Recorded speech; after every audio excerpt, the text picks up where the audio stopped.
umaasa pa rin. Ilang beses nang umiyak ang mga mata, bawat forever pala'y hanggang umpisa. Lahat ng pangako parang usok lang. Hinawakan ko na ng mahigpit pero ako rin ang binitawan. Ginawa ko naman ang lahat ng kaya. Nagtiwala kahit pa ulit-ulit na sugatan na bakit sa tuwing ako ang nagmamahal, ako rin ang laging iniiwan sa dulo ng daan. Kailan ba darating ang araw na ako naman ang pipiliin? Hindi na ba sapat ang pusong handang ibigay ang lahat sa'yo? Kailan naman ako sasaya sa pag-ibig? Kailan ko mararamdamang mahal din ako?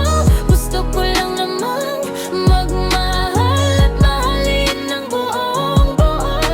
Pagod na ang puso kong masaktan, pagod ng lumuha sa bawat paalam. Hindi naman siguro masamang humiling na may taong yayakap sa'kin nang walang alinlangan. Sabi nila hintayin mo lang, darating din. Pero bakit bawa pagdating puro sakit ang dala rin? Hindi ako naghahanap ng perpekto, isang taong totoo lang ang gusto.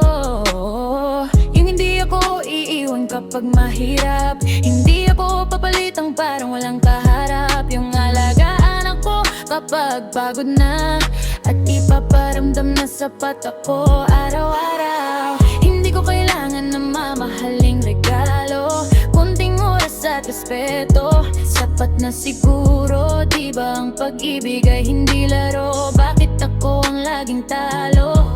Oh, tadhana, kung naririnig mo ang panalangin ko, hindi na ako humihiling ng sobra. Isang pusong tapat lang, isang taong mananatili, isang pag-ibig na hindi ako paiyakin.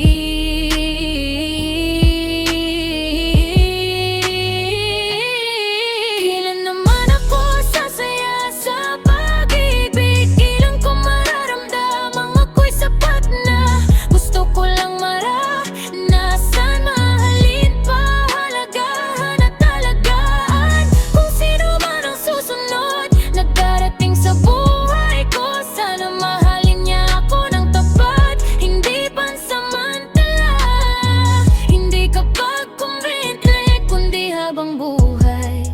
Kung nasaan ka man, hindi kita minamadali, pero sana ikaw na ang huli. Dahil pagod na ang puso kong matutong magpaalam.